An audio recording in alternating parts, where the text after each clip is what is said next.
Anarchie. Anarchie. Peut-être le thème le plus vaste et le plus compliqué que j'aurai à traiter. Bientôt une décade que je veux m'y atteler, mais mon point de vue ne cesse d'évoluer. Et surtout, par quoi commencer? C'est pour ça que je suis là aujourd'hui, Annie, l'anard noir et Cocotte, la coco. Est-ce que vous pensez que je suis prêt? S'il vous plaît. Pas de réponse. J'en déduis que c'est à moi de tracer mon propre chemin. Et qu'un pas, peu importe la direction, vaut toujours mieux que l'immobilisme. Ouais. Allez, je vais m'y atteler. Ou alors c'est parce que les poules, ça parle pas, connard! Ouais, j'espère que vous êtes prêts, parce que ça a chauffé dans la boîte à cerveau. Minute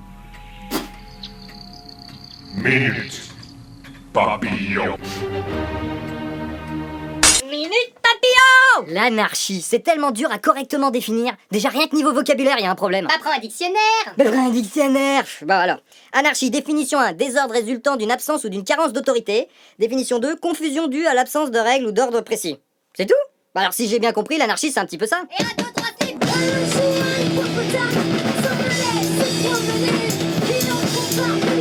Ah mais alors c'est pour ça que les rares anarchistes qui font parler d'eux semblent plutôt adeptes du désordre. On va tout péter. Enfin, pas tout de suite. Je vais quand même attendre l'arrivée des copains. Et c'est vrai que ce mouvement, ce courant philosophique même, semble totalement effacé face à ce qu'on trouve généralement dans la tête du commun lambda des mortels, monsieur tout le monde. Oh là là, mais c'est pas possible, c'est l'anarchie dans mon sac à main. Oh là, mais ça va être l'anarchie dans mon slip. Et pourtant, cette idée de chaos, de désordre social, ça correspondrait plutôt à l'anomie. Absence d'ordre, de loi, de structure. Non mais là vraiment, il y a une anomie, je retrouve plus mon smartphone. Voilà, à force de perdre du sang et tout mettre au même endroit, je vais finir par faire de l'anomie. Une bonne utilisation du vocabulaire, ça compte. Anarchie, ça vient de anarchos, qui veut dire sans hiérarchie. Je vois, comme quelqu'un qui travaille à son compte. Je vends justement une formation pour être trader à domicile. L'avenir. Ah ouais, Internet. Moi sur Internet, j'achète des acides. C'est la base. Réaction acido-basique. Pourquoi ce genre d'énergumène existe? Tu l'as dit, le vocabulaire ça compte au niveau marketing. Moi par exemple, je vends une formation, pas une arnaque. Alors pourquoi tu ne changerais pas avec, je sais pas, anarchisme? On peut, mais d'un côté, le vocabulaire ça compte. Et peut-être que l'anarchie, elle en veut pas de isme. Le capitalisme, le nationalisme, le communisme sont des systèmes qui veulent s'imposer à notre société, sans le consentement de tous ses membres. Alors comme ça, les consentements des membres? Jasmin à gauche, jasmin à droite. Décollage, je fais le piqué. L'anarchie se veut en permanente évolution et donc en aucun cas s'enfermer dans un système. Suzette, fais-moi une crête. Suzette, fais-moi une crête. Alors là, franchement, je vois pas le rapport. Suzette, fais-moi une crête. Suzette, fais-moi une crête. Non mais là, c'est encore pire. Bon, les milieux autorisés s'autorisent sans autorité à utiliser acratie ou libertaire. Mais de toute façon, celui qui n'est pas prêt de voir au-delà de sa conception initiale de l'anarchie n'est par définition pas prêt pour l'anarchie. Même si ce que je viens de dire, c'est pas dans le dico.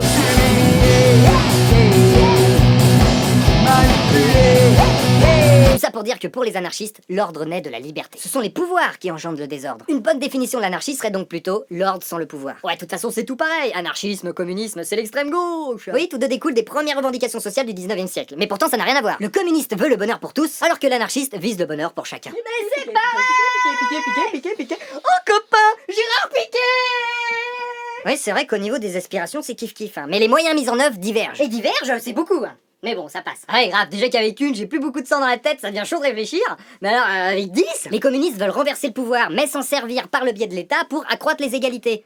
En théorie, de façon transitoire. Mais pour les anarchistes, le problème vient du pouvoir en lui-même, qu'il faut définitivement proscrire. Et par exemple, Bakounine avait prédit que le marxisme mènerait à une terrifiante bureaucratie rouge. Prenez le révolutionnaire le plus radical et placez-le sur le trône de toutes les Russies, ou confiez-lui un pouvoir dictatorial, et avant un an, il sera devenu pire que le tsar lui-même. Alors j'aimerais bien être sûr de comprendre. Moi, gilet jaune, qui ne cède à aucun compromis, mais qui accepte dans mes rangs tous ceux qui souffrent, tous les indigents, tous les incompris, tous les dominés, et ça, jusqu'à la révolution, j'aurais un petit côté anarchiste. Et Bibi, syndicaliste à la CGT alors, qui manifeste en suivant les ordres de la hiérarchie, et qui accepte seulement les ouvriers. Et attention, pas ceux que je pourrais identifier comme réactionnaires, hein, comme le camarade Lénine le voulait. Alors je serais plutôt communiste. Je te ferai payer les solutions de facilité, les bonnes raisons de venir manifester.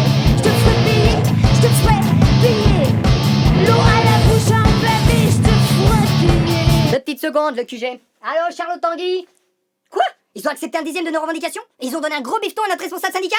Ok, on remballe tout, on arrête la manifestation. Allez, tout le monde au boulot. Et c'était entre autres la critique du communisme russe qu'en faisait l'anarchiste George Orwell dans La ferme des animaux.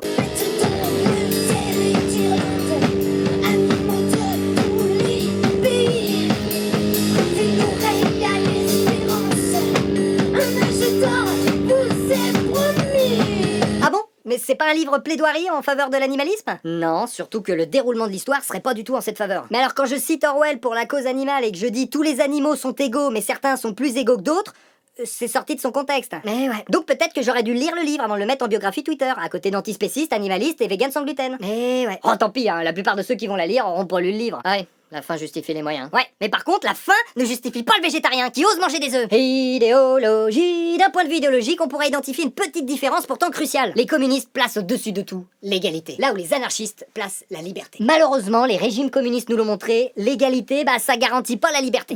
Égalité, pas de viande pour tous. Excellent programme. Du côté des anarchistes, on pense soit que la liberté, l'anarchie, doit englober les préceptes du communisme économique, l'égalité, soit que l'accession à une réelle liberté amène obligatoirement l'égalité. Et qu'en fais-tu de toutes ces libertés actuelles? La liberté d'être riche, d'entreprendre, de posséder. Alors oui mais non, pour entrevoir la réelle liberté, il va falloir transcender le carcan social imposé par notre société. Ouais, la société moderne rend notre désir de liberté individuelle, incompatible avec celle des autres.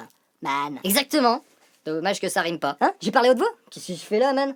Oh là, excuse-moi, hein, mais ce joint que j'ai pas encore fini de rouler, il m'a défoncé, man. De retour! Notre propre liberté doit passer par la liberté de tous. Oui, moi je suis libre de faire travailler à mon service des centaines de gens, dont lui. Oui, et moi de travailler librement et de percevoir un salaire. Toute notion de dominant-dominé doit disparaître, car utiliser ou soumettre une personne pour un intérêt personnel ne peut pas être considéré comme une liberté. Ah mais super, on peut plus rien faire. Et je vais quand même l'avoir, mon chèque. Faut bien comprendre que devenir anarchiste, c'est avant tout un travail sur soi, individuel. Se donner les moyens de faire les bons choix pour mener sa vie en renouant avec certaines valeurs. Solidarité, respect, tolérance, et les appliquer avec conviction. Tout comme la domination de l'homme sur l'homme n'a pas lieu d'être, la domination de l'homme sur la nature n'a rien d'une nécessité, ni d'une destinée de l'humanité. Et ces idéaux que je porte doivent se ressentir chaque jour dans mes actions. Apprendre et comprendre ce qu'est le bien commun et tout faire pour aller dans son sens. Établir par contrat des règles communes pour s'ouvrir à une liberté exempte de contraintes. Mais en dehors de ce tronc commun, C'est l'histoire de la vie. il y a autant d'anarchie que d'anarchistes. Mais je suis d'accord avec ton discours, man. Sauf que Bakounine, il prenait la violence. George Orwell, c'était un vieux réac, man. Et le mec en imperméable, je sais pas comment il s'appelle, il porte une cravate. C'est capitaliste. Et le béret, c'est nationaliste, man. Toi, t'as pas bien saisi l'idée de tronc commun. Non, mais c'est pas ça, man. C'est que j'ai dû trop fumer, man. L'intégralité de mon branchage profite à l'épanouissement de mon moi en tant qu'arbre. Oh, Dada Suzette, c'est vraiment un super copain. L'émancipation humaine ne passera pas par le formatage d'un modèle unique, mais la compréhension et l'acceptation de l'autre. Encore faut-il que cet autre ait intégré le tronc commun. Oh là là, Crocomo intégrerait bien tout entier le tronc commun. Une idée comme ça, mais peut-être que liberté et égalité ne devraient être plus qu'un seul mot. L'un ne devrait pas passer devant l'autre. Et il devrait par contre se laisser dépasser par la fraternité, sur qui il serait peut-être bon de tout miser. Car il y a de fortes chances que c'est d'elle que pourrait découler main dans la main une parfaite égalité. Fraternité, égale liberté. Fraternité, égale liberté.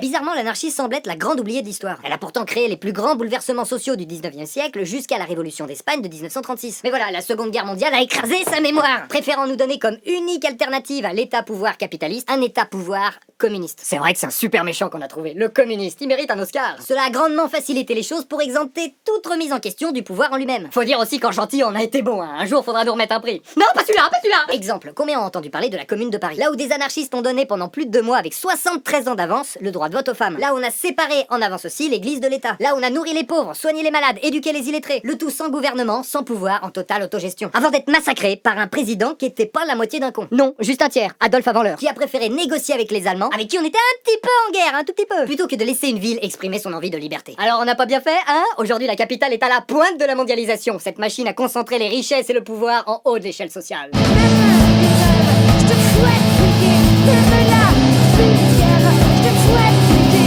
même l'or, même l'air. Je te souhaite briller, même la liberté. Je te souhaite briller. Perso, quand un courant de pensée est attaqué avec autant de violence, bafoué par autant de mensonges, victime d'autant de manipulations pour devenir dans la doxa tout juste un adjectif péjoratif, eh ben moi, ça me donne plutôt envie de m'y intéresser. Pas vous? Qui c'est qui veut du gâteau? Tiens. C'est gratuit, avec plaisir. Ah ouais, avec plaisir, man. De toute façon, j'arrive pas à rouler. C'est bon? Je reconnais pas le goût. Vas-y, mange. Vas-y, mange tout. Ah, voilà. C'est bizarre, je me sens un petit peu bizarre, man. On est tous un peu fous et on n'attendra pas pour faire ce qui nous plaît. On est tous un peu fous. Il n'est jamais ni trop tôt ni trop tard pour devenir anarchiste. Il suffit un jour de vouloir troquer son flingue contre un donut maison. Heureusement, depuis 50 ans, l'anarchie renaît tout doucement, sans toujours donner son nom. Elle éclot aussi bien dans les cœurs que dans les jardins, fleurissant auprès de ceux qui ne cherchent plus une croissance perpétuelle, s'épanouissant auprès de ceux qui préfèrent l'entraide à la compétition, accompagnant ceux qui n'ont comme communauté que celle de proximité, sublimant la vie de ceux qui savent que le bonheur de chacun passe par celui de tous, et enfin traçant le chemin de ceux qui ne veulent pas plus diriger qu'ils ne veulent être dirigés. Et j'ai beau ne pas être dirigé, je me dirige où je vais. C'est-à-dire au frigo. Ouh, c'est un sacré épisode. J'espère que c'était aussi bon que c'était long. En tout cas, si certains ont trouvé ça trop dense, je peux toujours faire une version plus courte, une version simplifiée. Mais bon, dans tous les cas, l'anarchie, c'est un trop vaste sujet pour s'y attaquer juste pendant 5 minutes par-ci par-là. C'est pour ça que j'aimerais bien peut-être faire un nouveau concept entièrement dédié à ça, soit sur ma chaîne secondaire, soit sur ma chaîne principale, je verrai. Ce qui est sûr, c'est que ça risque d'arriver, hein. Guettez le retour. De retour. Sinon, un grand merci au groupe Boycott de m'avoir accueilli dans leur salle de répète, lieu qui se prêtait mais alors totalement au thème de l'anarchie, tout autant que leur musique et leurs paroles. Et justement, si vous aimez ce genre-là, si vous aimez le punk rock, et ben après, pendant la répétition, qui s'est quand même étalée jusqu'à 3h du matin, j'ai fait une petite captation live multicam d'une de leurs chansons.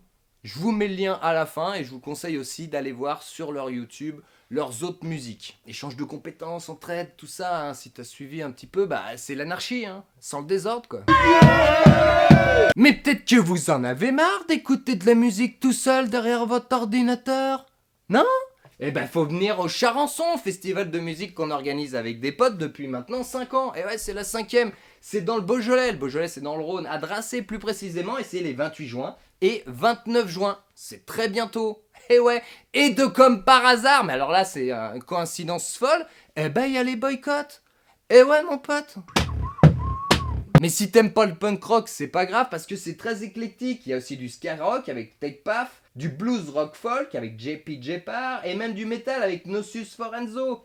Le vendredi, on a un one-man blues band pour ouvrir et pour les interscènes, c'est Philippe Ménard. On a Silent and the Dreamcatchers, du folk. Big Bang Bluegrass Band, du bluegrass, ouais, ça envoie ça. Et surtout du rock irlandais avec les Selfish Murphy, leur seule date en France. Et ça, je kiffe le rock irlandais. Bon, je pense que t'as toutes les infos qu'il te faut. Je te mets quand même les liens dans la description, au cas où. Je te mets aussi le clip, n'hésite pas à aller le voir.